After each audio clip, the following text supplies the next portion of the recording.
ಮತ್ತು ನೀವು ಈಗ ಪಿಕ್ಚರ್ಸ್ ತೋರಿಸ್ಬೇಕಾದ್ರೆ ಹೇಳಿದ್ರೆ ಕೆಲವುದು ರಿಮೂವಬಲ್ ಅಂತ ಅಂದರೆ ಹೆಸರಲ್ಲೇ ಇದೆ ಬಹುಶಃ ಹಾಗೆ ತೆಗೆಯುವಂಥದ್ದು ಮತ್ತು ಇನ್ನು ಕೆಲವು ಫಿಕ್ಸ್ಡ್ ಅಂತ ಹೇಳ್ತೀರಾ. ಸೊ ಇದನ್ನು ಯಾವ ಪೇಷಂಟಿಗೆ ಯಾವ ಥರ ಸೂಟಬಲ್ ಅನ್ನೋದು ಹೇಗೆ ಡಿಸೈಡ್ ಮಾಡೋದು?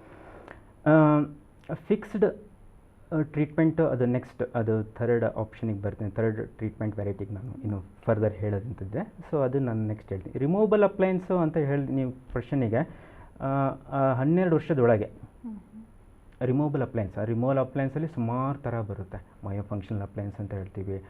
ಸೊ ರಿಟ್ರಾಕ್ಟಿವ್ ಅಪ್ಲೈನ್ಸ್, ಸಿಂಪಲ್ ಅಪ್ಲೈನ್ಸ್ ಬರುತ್ತೆ. ಹಲ್ಲು ಸ್ಟಾರ್ಟಿಂಗಲ್ಲಿ ಒಂದು 2-3 ಹಲ್ಲು ಉಬ್ಬಿರುತ್ತೆ, ಸ್ಪೇಸಿಂಗ್ ಇರುತ್ತೆ. ರಿಮೂವಬಲ್ ಅಪ್ಲೈನ್ಸಲ್ಲಿ ಹಾಗೆ ಕರೆಕ್ಷನ್ ಮಾಡ್ಬೋದು. ಸೊ ರಿಮೂವಬಲ್ ಅಪ್ಲೈನ್ಸಲ್ಲಿ ನಮಗೆ 12 ಇಯರ್ಸ್ ತನಕನೂ ನಡೀತಾ ಇರುತ್ತೆ. ಏನೇ ಮಾಡಿದ್ರು ರಿಮೂವಬಲ್ ಅಪ್ಲೈನ್ಸ್. ಆಫ್ಟರ್ 12 ಇಯರ್ಸ್ ನಂತರ ಏನಾಗುತ್ತೆ, ಸಮ್ ಮೈನರ್ ಕೇಸಸ್ಸಿಗೆ ರಿಮೂವಬಲ್ ಅಪ್ಲೈನ್ಸಲ್ಲೇ ತೋರಿಸಿದ್ದೆ ಒಂದು ಫೋಟೋದಲ್ಲಿ ಒಂದು ಸಣ್ಣ ತಂತಿ ಬರುತ್ತೆ.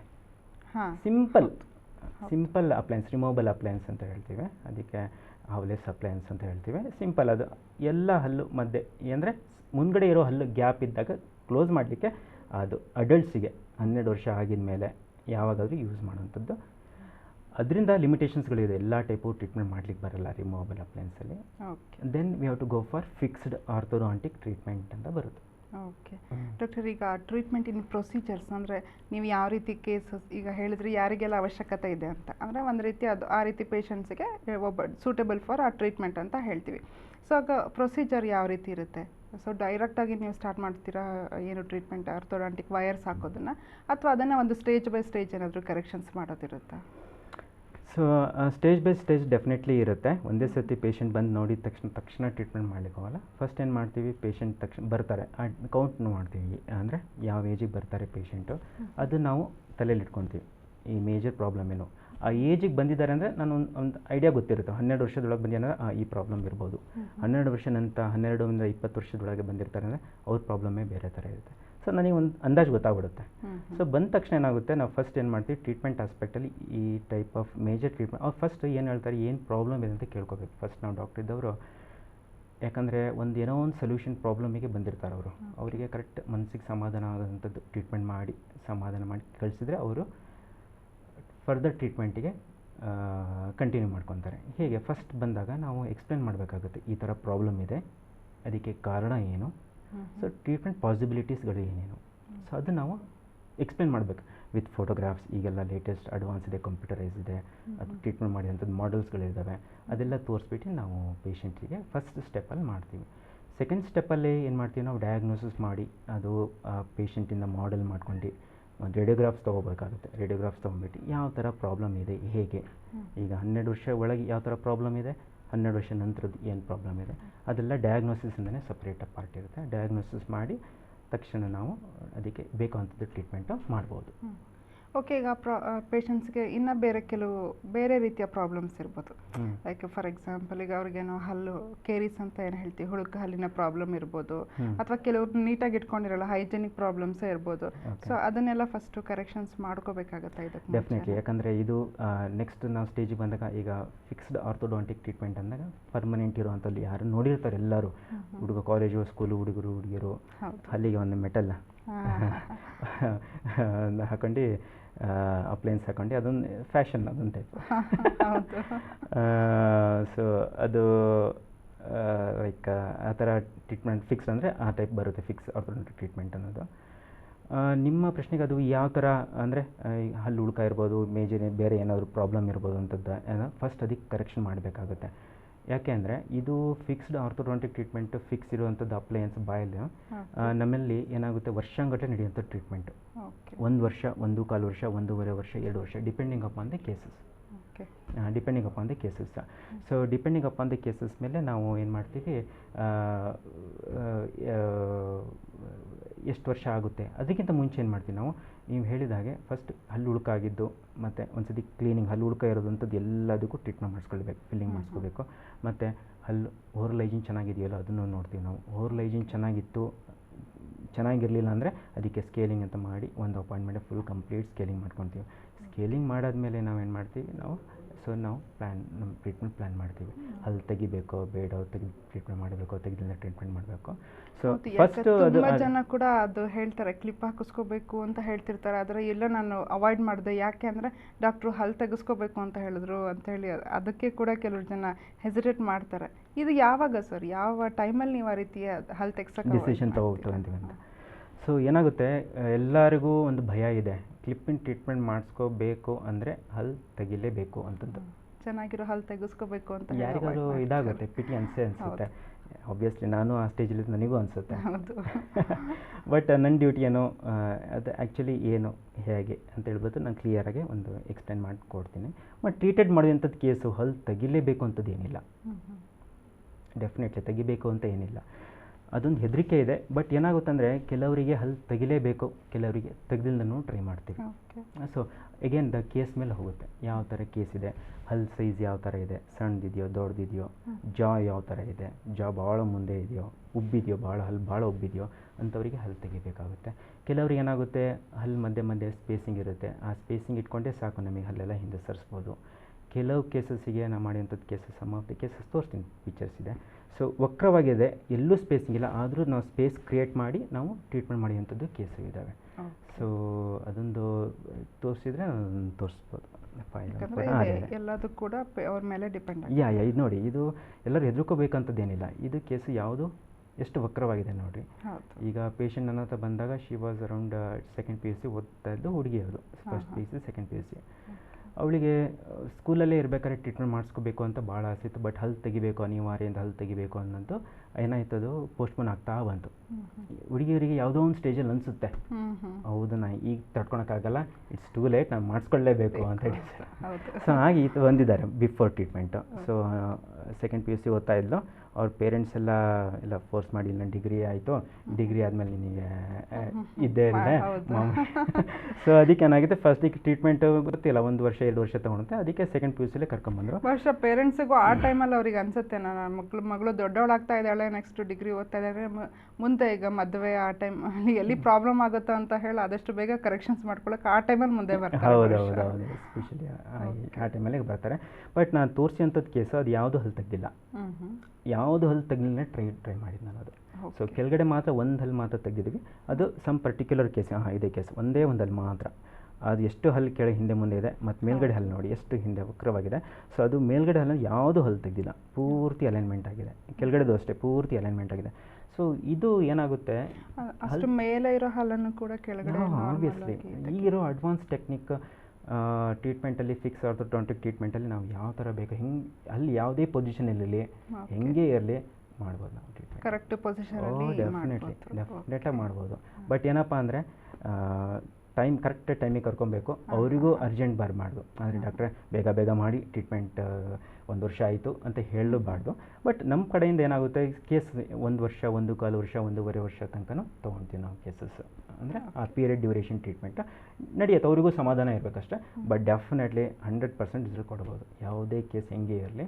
ಇನ್ನೊಂದು ಸ್ಲೈಡ್, ಸೇಮ್ ಫೋಟೋಗ್ರಾಫ್ಸ್ ಮಾಡಿದಂಥ ಟ್ರೀಟ್ಮೆಂಟ್ ಇದೆ, ಅದು ಕೂಡ ನೀವು ಕರೆಕ್ಷನ್ ಮಾಡಿರುವಂಥ. ಹೌದು, ಅದೂ ಅಷ್ಟೇ. ಅದಾದ ಈ ಫಸ್ಟ್ ಸ್ಲೈಡಲ್ಲಿ ನಾನು ಒಂದು ಹಲ್ಲು ಅದು ತೆಗೆದಿದ್ದೀನಿ. ಈ ಪೇಷಂಟಲ್ಲಿ ಒಂದು ಹಲ್ಲು ತೆಗೆದಿಲ್ಲ. ಸೊ ಅದು ಯಾಕೆ ಈಗ ಹೇಳ್ತಾ ಇದ್ದೀನಿ ಅಂದರೆ, ಎಲ್ಲ ಭಯ ಪಡ್ಕೊಂಬಿಡೋಂಥದ್ದು ಏನಿಲ್ಲ.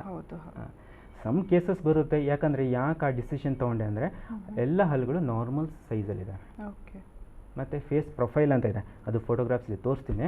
ಆ ಫೇಸ್ ಪ್ರೊಫೈಲ್ ನೋಡಿದ ತಕ್ಷಣ ನಮಗೆ ಗೊತ್ತಾಗುತ್ತೆ ಹಲ್ಲು ತೆಗಿಬೇಕೋ ಬೇಡೋ ಅಂತ ನಮಗೆ ಒಂದು ಅಂದಾಜು ಗೊತ್ತಾಗುತ್ತೆ. ಮತ್ತು ಹಲ್ಲಿನ ಸೈಜ್ ಭಾಳ ದೊಡ್ಡದಿದೆಯಾ ಹಲ್ಲು ಸೈಜು, ಹಲ್ಲು ತೆಗಿಬೇಕು.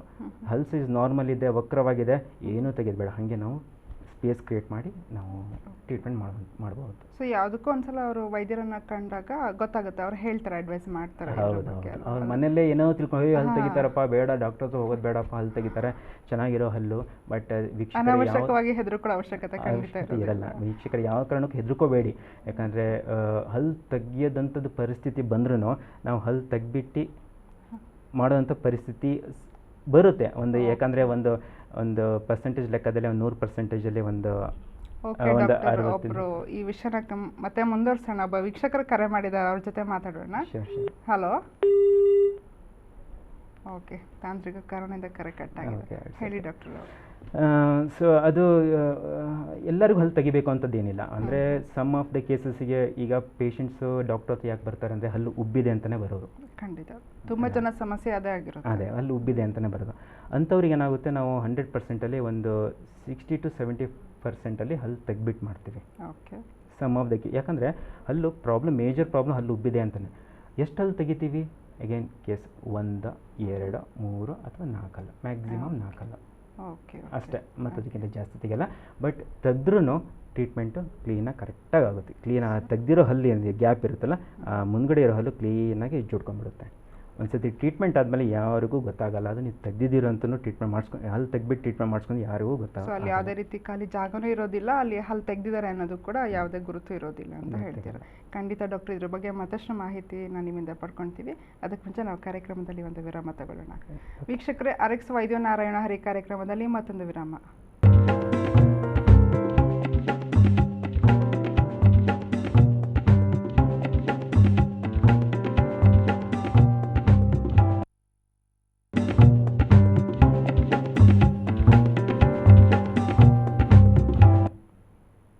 ವಿರಾಮದ ನಂತರ ಮತ್ತೊಮ್ಮೆ ಕಾರ್ಯಕ್ರಮಕ್ಕೆ ಸ್ವಾಗತ. ವೀಕ್ಷಕರೇ, ಡಾಕ್ಟ್ರು ಹೇಳ್ತಾ ಇದ್ರು ಫಿಕ್ಸ್ಡ್ ಅಪ್ಲಯನ್ಸಸ್ ಅಂದರೆ ಏನು, ಅದರಿಂದ ಏನೇನೆಲ್ಲ ಪಾಸಿಟಿವ್, ಏನೆಲ್ಲ ಪ್ರಯೋಜನಗಳಿದೆ ಅಂತ ಹೇಳ್ತಾ ಇದ್ರು. ಅದರ ಬಗ್ಗೆ ಮತ್ತಷ್ಟು ಮಾಹಿತಿಯನ್ನು ಪಡ್ಕೊಳ್ಳೋಣ. ಸರ್, ತಾವು ಹೇಳ್ತಾ ಇದ್ರಿ ಫಿಕ್ಸ್ಡ್ ಅಪ್ಲಯನ್ಸಸ್ ಅಂದರೆ ಯಾವ ರೀತಿ ಕಂಡೀಷನ್ಸಲ್ಲಿ ಯೂಸ್ ಮಾಡ್ತೀವಿ ಅಂತ ಹೇಳಿ. ಸೊ ಅದ್ರ ಬಗ್ಗೆ ಮತ್ತಷ್ಟು ಮಾಹಿತಿಯನ್ನು ಕೊಡ್ತೀರಾ? ಆಗಲೇ ಹೇಳ್ದಂಗೆ ನಾವು ಹಲ್ಲು ಎಕ್ಸ್ಟ್ರಾಕ್ಷನ್ ಮಾಡಲೇಬೇಕು ಅಂತ ಕೇಸಸ್ ಏನಾದರೂ ಬಂದರೆ ಡೆಫಿನೆಟ್ಲಾಗಿ ಮಾಡಲೇಬೇಕು. ಅದಕ್ಕೆ ಪೇಷಂಟ್ಸ್ಗಳು, ವೀಕ್ಷಕರು ಯಾವ ಕಾರಣಕ್ಕೂ ಹಿಂಜರಿಬೇಡಿ. ನಿಮ್ಮ ದೃಷ್ಟಿಗೆ, ನಿಮ್ಮ ಒಳ್ಳೆಯ ದೃಷ್ಟಿಗೆ, ನಿಮ್ಮ ಫ್ಯೂಚರ್ ದೃಷ್ಟಿಗೆ ನಾವು ತಗೊಳ್ಳೋಂಥದ್ದು ಟ್ರೀಟ್ಮೆಂಟ್ ನಿರ್ಧಾರ ನೀವು ಅಕ್ಸೆಪ್ಟ್ ಮಾಡಲೇಬೇಕು. ಮತ್ತು ಕಂಟಿನ್ಯೂಷನ್ ಮಾಡಿದ್ರೆ ನಿಮಗೂ ಒಳ್ಳೆಯದು. ಏನಾಗುತ್ತೆ, ನಿಮ್ಮ ಹೆದರಿಕೆ ಅನ್ನೋದು ಬೇಡ. ಹಲ್ಲು ಚೆನ್ನಾಗಿರೋ ಹಲ್ಲು ತೆಗಿತೀವಿ ಅನ್ನೋದು, ಬಟ್ ಯಾವ ಹಲ್ಲು ತೆಗಿತೀವಿ ಅದು ಪ್ರಶ್ನೆ. ಈ ಯಾವ ಹಲ್ಲು ತೆಗೆದು ಅಂತಲೂ ಈಗ ಏನಾಗುತ್ತೆ, ಈಗ ಯಾವ ಕಾರಣಕ್ಕೂ ಮುಂದ್ಗಡೆ ಇರೋ ಹಲ್ಲು ತೆಗ್ದು ನಿಮ್ಮ ಬ್ಯೂಟಿಗೆ ಏನೂ ತೊಂದರೆ ಮಾಡಲ್ಲ, ಹಾನಿ ಮಾಡಲ್ಲ. ಭಾಳ ಹಿಂದ್ಗಡೆ ಇರೋ ಅಂಥದ್ದು ಹಲ್ಲು ತೆಗ್ದುಬಿಟ್ಟು ನಿಮ್ಮ ಆಹಾರ ಜಗಿಲಿಕ್ಕೂ ತೊಂದರೆ ಆಗೋದಂಥದ್ದು. ಏನಾಗುತ್ತೆ, ಮಧ್ಯ ದವಡೆ ಹಲ್ಲು ಅಂತ ಇರುತ್ತೆ ಎಲ್ಲ, front, middle and back. So ಏನಾಗುತ್ತೆ, ನಿಮಗೆ ಸಿಂಪಲ್ ಕಾಮನ್ ಟರ್ಮ್ ಯೂಸ್ ಮಾಡ್ತದೆ ಎಲ್ಲರಿಗೂ ಗೊತ್ತಾಗಲಿಕ್ಕೆ. ಏನಾಗುತ್ತೆ, ಈ ಮಿಡ್ಲು ಮಧ್ಯ ಭಾಗದಲ್ಲಿರುವ ಹಲ್ಲಿಗೆ ಮಧ್ಯ ದವಡೆ ಹಲ್ಲು ಅಂತ ಹೇಳ್ತೀವಿ ನಾವು. ಆ ಮಧ್ಯ ದವಡೆ ಹಲ್ಲು ನಾವು ತೆಗೆದಾಗ ಅಂಥದ್ದು ಏನು ಉಪಯೋಗ ಇರೋಲ್ಲ. ಏನಾಗುತ್ತೆ, 4ನೇ ಹಲ್ಲು ಯೂಶ್ವಲಿ ಏನು ಮಾಡ್ತೀವಿ, 4ನೇ ಹಲ್ಲು ಫ್ರಂಟಿಂದ 1, 2, 3, 4 4th ಹಲ್ಲು. ಆ 4th ಹಲ್ಲು ಏನಾಗುತ್ತೆ, ಯೂಶ್ವಲಿ ಅಂಥ ಏನು ಉಪಯೋಗವಾಗಿ ಏನೂ ಇರೋಲ್ಲ. ಮುಖ ಲಕ್ಷಣಕ್ಕೂ ಏನೂ ಅಂಥದ್ದೇನು ತೊಂದರೆ ಮಾಡಲ್ಲ. ಮತ್ತು ಹಿಂದ್ಗಡೆ ಜಗಿಲಿಕ್ಕೂ ಏನಕ್ಕೂ ತೊಂದರೆ ಮಾಡಲ್ಲ. ಅಂಥ ಹಲ್ಲು ನೋಡಿಬಿಟ್ಟು ನಾವು ತೆಗೆದಾಗ ಇದ್ರೂ ನಿಮಗೆ ಅದರಿಂದ ಏನು ಉಪಯೋಗ ಇಲ್ಲ. ನಾವು ತೆಗ್ದು ಟ್ರೀಟ್ಮೆಂಟ್ ಮಾಡಿಸ್ಕೊಂಡ್ರೆ ನಿಮಗೆ ಬೆನಿಫಿಟ್. ಖಂಡಿತ. ಸೊ ಅದಕ್ಕೆ ನೀವು ಹಿಂಜರಿ ಅಲ್ಲದೆ ಟ್ರೀಟ್ಮೆಂಟ್ ಮಾಡಿಸ್ಕೊಂಡು ಸೊ ಇದು ಮಾಡ್ಕೋಬೇಕಾಗುತ್ತೆ. ಓಕೆ ಸರ್, ಅದರಲ್ಲಿ ಎಷ್ಟು ಬೇರೆ ಬೇರೆ ಟೈಪ್ಸ್ ಅಂತ ಇರುತ್ತಾ, ವೆರೈಟಿ ಇರುತ್ತಾ ಅದರಲ್ಲಿ? ಹೌದು ಕೂಡ ಹೌದು ಮೇಡಮ್. ಏನಾಗುತ್ತೆ, ಫಿಕ್ಸ್ಡ್ ಆರ್ಥೋಡಾಂಟಿಕ್ ಟ್ರೀಟ್ಮೆಂಟ್ ಅನ್ನೋದು ನಾನು ಹೇಳ್ದಂಗೆ 12 ವರ್ಷದಿಂದ ಶುರು ಆಗುತ್ತೆ. 12-13 ವರ್ಷದಿಂದ. ಅಂದರೆ ಕೆಲವು ಟೈಮ್ ಏನಾಗುತ್ತೆ 14 ವರ್ಷದಿಂದನೂ ನಾವು ಹೇಳಿರ್ತೀವಿ. ಯಾಕಂದರೆ ನಾವು ಕರೆಕ್ಟಾಗಿ 12 ವರ್ಷ ಅಂತಲೂ ಹೇಳಕ್ಕೆ ಬರಲ್ಲ. ನಾವು ಟೆಕ್ಸ್ಟ್ ಬುಕ್ ಪ್ರಕಾರ 14 ವರ್ಷದಿಂದನೇ ಶುರು ಮಾಡಿ ಅಡೋಲಸೆಂಟ್ ಏಜ್ ಅಂತ ಹೇಳ್ತೀವಿ ನಾವು. ಎಲ್ಲ ಆ ಏಜಲ್ಲಿ ಏನಾಗುತ್ತೆ, ಸೊ ಎಲ್ಲ ಪರ್ಮನೆಂಟ್ ಟೀತು ಬಂದಿರುತ್ತೆ. ನಾವು ಆ ವರ್ಷದಿಂದ ನಾವು ಬೇಕಾದ್ರೆ ಶುರು ಮಾಡಬಹುದು ಅಂತ. ಏನಾಗುತ್ತೆ, ಫಿಕ್ಸ್ ಆರ್ಥೋಡಾಂಟಿಕ್ ಟ್ರೀಟ್ಮೆಂಟ್ ಅಂದರೆ ಸುಮಾರು ಟೈಪ್ಗಳಿದ್ದಾವೆ. ಓಕೆ. ಏನಾಗುತ್ತೆ, ಅಗೇನ್ 14 ಇಯರ್ಸ್ ಇದ್ದಾಗ ನಮಗೆ ಮಗು ಇರೋದು ದೊಡ್ಡದಾಗ್ತಾ ಏನಾಗುತ್ತೆ, ಅಡಲ್ಟ್ ಬಂದಿರುತ್ತೆ. ಅಡಲ್ಟ್. ಸೊ ಇದು one of the categories lingual orthodontics ಅಂತ ಹೇಳ್ತೀವಿ ನಾವು. ಈಗ ಏನಾಗುತ್ತೆ, ಏಜ್ ಆಗ್ದಂಗೂ ಫೋಟೋ ಇಲ್ಲಿ ಹಂಗೆ. ಸೊ ಏನಾಗುತ್ತೆ, ಈ ಏಜ್ ಬೆಳೀತಾ ಏನಾಗುತ್ತೆ, ಅವಳಿಗೆ ಮೆಚುರಿಟಿ ಲೆವೆಲ್ ಥಿಂಕಿಂಗ್ ಜಾಸ್ತಿ ಆಗ್ತಾ ಬರುತ್ತೆ. ಈ 14-15 ವರ್ಷದಿಂದ ಏನಾಗುತ್ತೆ, so probably 9th 10th 11th 12th. So ಆ ಏಜಲ್ಲಿ ಏನಾಗುತ್ತೆ, ಸೊ ನನಗೆ ಕ್ಲಿಪ್ ಆಗ್ತಾರೆ, ಟ್ರೀಟ್ಮೆಂಟ್ ಮಾಡ್ಕೊತಾರೆ ಅಂತಂದು ನಮಗೆ ಅವರಿಗೆ ಇರುತ್ತೆ. ಅದು ಟೈಪ್ಸ್ ನಾವು ಏನಾಗುತ್ತೆ, there is no age limit ಅಂತ ಹೇಳಿದ್ದೀನಿ. 14 ವರ್ಷದಿಂದ ಆಗೋದಂಥದ್ದು ಪ್ರಾಬ್ಲಮ್ ಯಾವಾಗ ಬರ್ತೋ ಅದ್ರ ಮೇಲೆ, ಆ ಏಜ್ ಮೇಲೆ ನಾವು ಡಿಸೈಡ್ ಮಾಡಿ ಹೇಳ್ತೀವಿ. ಸೊ ಇರೋವಂಥದ್ದು ಏನಾಗುತ್ತೆ, first metal type of treatments ಅಂತ ಹೇಳ್ತೀವಿ ನಾವು, orthodontic treatment. So first metals ಇರುತ್ತೆ, ಮತ್ತು ಹಲ್ಲಿನ ಅದು ಏನಾಗುತ್ತೆ, ನಕ್ದಾಗೆಲ್ಲ ಮೆಟಲ್ ಟೈಪ್ಸ್ ಕಾಣುತ್ತದಲ್ಲ. ಸೊ ಕೆಲವರಿಗೆ ಏನಾಗುತ್ತೆ, ಸ್ಕೂಲ್ ಹುಡುಗರು ಕಾಲೇಜಲ್ಲಿ ಹಾಕೊಳ್ತಾರೆ, ಪರವಾಗಿಲ್ಲ, ಇನ್ನೂ ಬೆಳೀತಾ ಹೋಗ್ತಾರೆ. ಇನ್ನೂ ಬೆಳೀತಾ ಇದ್ದಂಗೆ ಏನಾಗುತ್ತೆ, ಇನ್ನು ಅವ್ರಿಗೆ ಏನಾಗುತ್ತೆ, ಏನೋ ಒಂಥರ ಸೊ ನಾವು ಮೆಟಲ್ ಟೈಪ್ ಕ್ಲಿಪ್ ಹಾಕೋಬೇಕಾ, ಒಂದು ಸ್ವಲ್ಪ ಅದಕ್ಕೂ ಟ್ರೀಟ್ಮೆಂಟ್ ಮಾಡಲಿಕ್ಕೆ ಒಂದು ಸ್ವಲ್ಪ ಹಿಂಜರಿತಾರೆ. ಸೊ ಈಗಿನ latest advance type of techniques ಟೈಪ್ಸ್ಗಳು ಬಂದಿದ್ದಾವೆ, ಅಪ್ಲಯನ್ಸ್ಗಳು ಬಂದಿದ್ದಾವೆ. ಸೊ ಟೂತ್ ಕಲರ್ಡ್ ಅಪ್ಲಯನ್ಸು ಬಂದಿದೆ, ಅದು ಜಸ್ಟ್ ಲೈಕ್ ಸಿರಾಮಿಕ್ ಅಂತ ಹೇಳ್ಬೋದು, ಕಾಂಪೋಸಿಟ್ ಬ್ರ್ಯಾಕೆಟ್ಸ್ ನೋಡಿ ಟೂತ್ ಕಲರ್ಡ್ ಇದೆಲ್ಲ. ಸೊ ಟೂತ್ ಕಲರ್ಡ್ ಬರುತ್ತೆ. ಸೊ ಡಿಫ್ರೆನ್ಸ್, ಸೊ ಮೆಟಲ್ ಮತ್ತು ಸಿರಾಮಿಕ್ ಟೂತ್ ಕಲರ್ಡ್ ಬ್ರ್ಯಾಕೆಟ್ಸ್ ಅಂತ ಹೇಳ್ತೀವಿ ನಾವು. ಅದೇನು ಅಲ್ಲಿಗೆ ಅಂಟಿಸ್ತೀವಲ್ಲ ಬ್ರ್ಯಾಕೆಟ್ಸ್ ಅಂತ ಹೇಳ್ತೀವಿ. ಸೊ ಆ ಬ್ರ್ಯಾಕೆಟ್ಸು ಹಲ್ಲಿನ ಕಲರ್ ಬಣ್ಣ ಇದ್ದಾಗ ನಮಗೆ ಹೆಚ್ಚು ಅದು ಎದ್ದು ಕಾಣಲ್ಲ. ಸೊ ಆ ಅಡಲ್ಟ್ ಏನು ಮಾಡ್ತಾರೆ ಆಫ್ಟರ್ 20-25 ಏನಾಗುತ್ತೆ, ಒಂದು ಪ್ರೊಫೆಷನಿಗೆ ಬಂದಿರ್ತಾರೆ, ಎಜುಕೇಷನ್ ಎಲ್ಲ ಮುಗ್ದಿರುತ್ತೆ, ಕೆಲವರು ಮ್ಯಾರಿಡ್ ಏಜಲ್ಲಿ ಬಂದಿರ್ತಾರೆ, ಕೆಲವರು ಮ್ಯಾರೇಜ್ ಆಗಿರ್ತಾರೆ, ಯಾವುದೋ ಒಂದು ನಿಮ್ಮ ಥರ ಯಾವುದೋ ಟಿ ವಿ ಕಾರ್ಯಕ್ರಮದಲ್ಲಿ ಬಂದಿರ್ತಾರೆ. ಸೊ ಅವ್ರಿಗೆ ಕಾಣ್ಕೋಬಾರ್ದು. ಸೊ ಅಂತ ಏನು ಮಾಡ್ತೀವಿ, ಅದೇ ಥರ ಟ್ರೀಟ್ಮೆಂಟ್ಗಳಿದ್ದಾವೆ. ಸೊ ಫಸ್ಟ್ ಕಾಣ್ತಾ ಇರೋ ಹಾಗೆ ಮಾಡೋದು, ಹಲ್ಲಿನ ಕಲರೇ ಮಾಡಿದಾಗ ಅದು ಜಾಸ್ತಿ ಕಾಣೋದಿಲ್ಲ ಹೊರಗಡೆ. ಹೌದು. First label orthodontic fixed appliances ಅಂತ, ಅದು ಅದರಲ್ಲಿ ಮೆಟಲ್ ಅಂತ ಬರುತ್ತೆ ಮತ್ತು ಟೂತ್ ಕಲರ್ಡ್ ಅಂತ ಬರುತ್ತೆ. ಅದಾದಮೇಲೆ ನಮಗೆ ಒಳಗಡೆ ಭಾಗ ಜಾಯಿನ ಟೂತಿನ ಇನ್ನರ್ ಸರ್ಫೇಸ್, ಅದಕ್ಕೆ ಲಿಂಗ್ವಲ್ ಆರ್ಥೋಡಾಂಟಿಕ್ಸ್ ಅಂತ, ಅದಕ್ಕೆ ಸಪ್ರೇಟ್ ಬ್ರ್ಯಾಂಚ್ ಇದೆ. ಅಂದರೆ ಅದು ಸ್ಪೆಷಾಲಿಟಿಯಲ್ಲಿ ಇನ್ನು ಸ್ವಲ್ಪ ಇನ್ನೂ ಸೂಪರ್ ಸ್ಪೆಷಾಲಿಟಿ ಅಂತ ಏನು ಹೇಳ್ತೀವಲ್ಲ, ಸೊ ಆ ಟೈಪಲ್ಲಿ. ಯಾಕಂದರೆ ಮಾಡೋವಂಥದ್ದು ಟೆಕ್ನಿಕ್ಗಳು ಎಲ್ಲ ಆಲ್ಮೋಸ್ಟ್ ಒಂದು ಸ್ವಲ್ಪ ಚೇಂಜಸ್ ಇದ್ರೂ, but main treatment concept, treatment goal is the same. But ನಾವು ಮಾಡೋವಂಥದ್ದು ವಿಧಾನ ಏನಾಗುತ್ತೆ, ನಾವು ಪುಷ್ ಆ್ಯಂಡ್ ಪುಲ್ಲಿಂದ, ಇಲ್ಲಿ ನಾವು ಪುಷ್ ಮಾಡ್ತೀವಿ ಇವರಿಂದ, ಅಲ್ಲಿ ಒಳಗಿಂದ ಪುಲ್ ಮಾಡ್ತೀವಿ ನಾವು. ಸೊ ಹಾಗೆ ಒಂದು ಸ್ವಲ್ಪ ಟೆಕ್ನಿಕ್ಸಲ್ಲಿ ಡಾಕ್ಟ್ರಿಗೆ ಒಂದು ಸ್ವಲ್ಪ ಕೆಲಸ ಜಾಸ್ತಿ ಅದರಲ್ಲಿ. ಬಟ್ ಏನಪ್ಪ ಅಂದರೆ ಕಂಪ್ಲೀಟ್ ಇನ್ವಿಸಿಬಲ್. ಅದೊಂದು ಫೋಟೋ ತೋರಿಸಿದ್ರೆ ಅದಲ್ಲ, ಇದು ಇಟ್ಸ್ ಓಕೆ. ಇದು ಮುಂಚೆ ಹೇಳ್ದಂಗೆ ಇದೊಂದು, ಆಮೇಲೆ ನೆಕ್ಸ್ಟ್ ಅದಕ್ಕೆ ಬರ್ತೀನಿ, ಇದೊಂದು ಹೇಳ್ಬಿಡ್ತೀನಿ. ಓಕೆ. ಸೊ ಇದೇನಾಗಿತ್ತು, ಇದು ಇಷ್ಟು ವಕ್ರವಾಗಿದೆ ನೋಡಿ ಹಲ್ಲು. ಸೊ ಒಂದು ಹಲ್ಲು ಕೋರಿ ಹಲ್ಲು ಮೇಲ್ಗಡೆ ಬಂದಿದೆ, ಮತ್ತೊಂದು ಮಧ್ಯ ದವಡೆಯಲ್ಲಿರೋದು ಸೈಡಿಗೆ ಬಂದಿದೆ. ಸೊ ಇದು ಯಾಕೆ ಪೇಷಂಟ್ ಬಂದಾಗ ಯಾಕೆ ಈ ಥರ ಪ್ರಾಬ್ಲಮ್ ಆಗುತ್ತೆ ಅಂದರೆ, ಈ ಸಣ್ಣ ಏಜಲ್ಲಿ ಹಾಲಲ್ಲೂ ತೆಗೆದಾಗ ಈ ಪ್ರಾಬ್ಲಮ್ ಆಗುತ್ತೆ. ಸೊ ಹಾಲಲ್ಲೂ ಒಂದು ಬೆಳೆಯುವಂಥದ್ದು ಏಜು ಅಂದರೆ ಈಗ ಮಧ್ಯೆ ದವಡೆ ಹಲ್ಲು, ಸಣ್ಣ ಮಗುವಿನ ಹಾಲಲ್ಲಿನ ದವಡೆ ಹಲ್ಲು. ಸೊ ಒಂದು 9-10 ವರ್ಷಕ್ಕೆ ಬಿಡುವಂಥದ್ದು, 10-11 ವರ್ಷಕ್ಕೆ ಬಿಡುವಂಥದ್ದು. ಬೇಗನೆ ಒಂದು 6 ವರ್ಷಕ್ಕೆ ಹಲ್ಲು ಉಳುಕಾಯಿತು, ಸ್ವೆಲ್ಲಿಂಗ್ ಆಯಿತು, ನೋವಾಯಿತು ಅಂದರೆ ತೆಗೆದುಬಿಡ್ತಾರೆ ಡಾಕ್ಟ್ರು. ಬಟ್ ಏನಾಗುತ್ತೆ, ತೆಗೆಯೋದಕ್ಕಿಂತ ಉಳಿಸ್ಕೊಂಡ್ರೆ ಒಳ್ಳೆಯದು. ಮುಂದೆ ಈ ಥರ ಪ್ರಾಬ್ಲಮ್ ಆಗ್ಲಿಕ್ಕೆ ಶುರು ಆಗುತ್ತೆ. ಯಾಕಂದರೆ ಕೆಳಗೆ ಬರೋ ಹಲ್ಲಿಗೆ, ಸೊ ಆ ಜಾಗ ಬರುವಂಥದ್ದು ಹಲ್ಲಿಗೆ ಜಾಗ ಇರಲ್ಲ, ಅದಕ್ಕೆ ಸೈಡಿಗೆ ಬರ್ಲಿಕ್ಕೆ ಶುರು ಆಗುತ್ತೆ. ಸೊ ನಾನು ಯಾಕೆ ತೋರಿಸಿದೆ ಅಂದರೆ ಅದೊಂದು ತಕ್ಷಣ ನೆನಪಾಯಿತು, ನಾನು ಹೇಳಿದೆ. ಬಟ್ ಅದರಲ್ಲೂ ಅಷ್ಟೇ, ಆ ಕೇಸ್ ತೋರಿಸಿದಾಗ ಯಾವ ಹಲ್ಲು ತೆಗ್ದಿಲ್ಲ.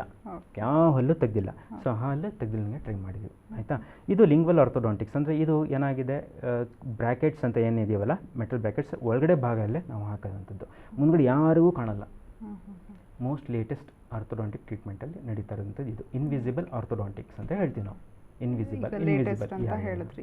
ಸೊ ಮುಂದೆ ಹಾಕೋದಕ್ಕಿಂತ ಹಿಂದೆ ಒಳಗಡೆ ಹಾಕೊಳ್ಳೋದು ಕೂಡ, ಆದರೆ ಎರಡರಿಂದ ರಿಸಲ್ಟ್ಸ್ ಮಾತ್ರ both results are the same, goal is the same, that's all. But ಏನಪ್ಪ ಅಂದರೆ ಇದರಲ್ಲಿ ಕೆಲಸ ನಮಗೆ ಜಾಸ್ತಿ ಇರುತ್ತೆ.